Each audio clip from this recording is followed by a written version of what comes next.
Pope Francis has cleared the way for Mother Teresa to officially be named a saint in the Catholic Church. The nun is known for her life's work of helping the poor.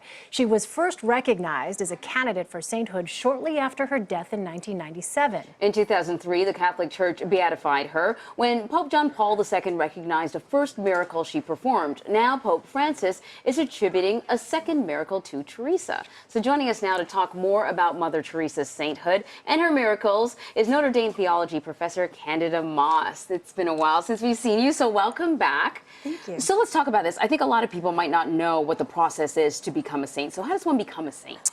Well, you start by leading a virtuous life, but there's usually a 5-year period of waiting before your sainthood process can begin. Then there is the vetting of your character. Are you a good person? What's your sanctity? And then you need 2 miracles that need to be verified by theologians and doctors before you can become a saint. And what are Mother Teresa's miracles? There are 2 miracles here. One was a non-Christian Indian woman who had an abdominal tumor, and some of Mother Teresa's sort of disciples, members of the Missionaries of Charity, they prayed for that woman and she woke up and the tumor was gone.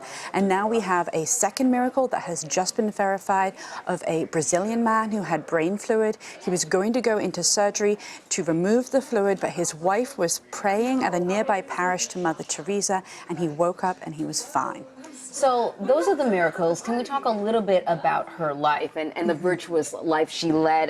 Sort of one of her nicknames, if you want to call it that, was the Saint of the Gutter.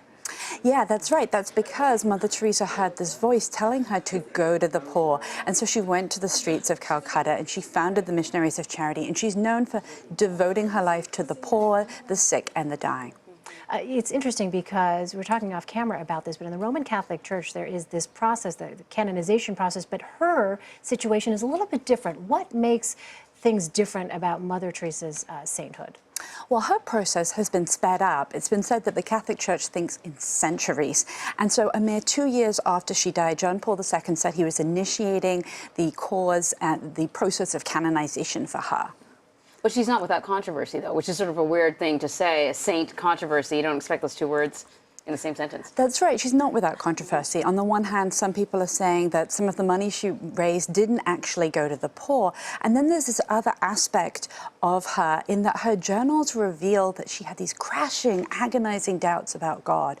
That's not unprecedented for Catholic saints. Lots of Catholic saints talk about their dark nights of the soul. But it's arresting for people to realize that even saints have doubts.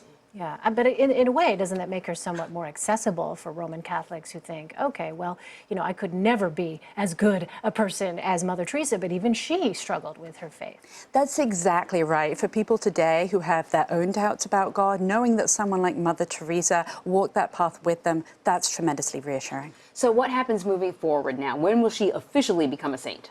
Well, we're not exactly sure, but church observers are saying probably in September, because September is when her official feast day is, so it'll be part of the Year of Mercy. It won't be long. All right, Candida Moss, thank you so much. Thank you.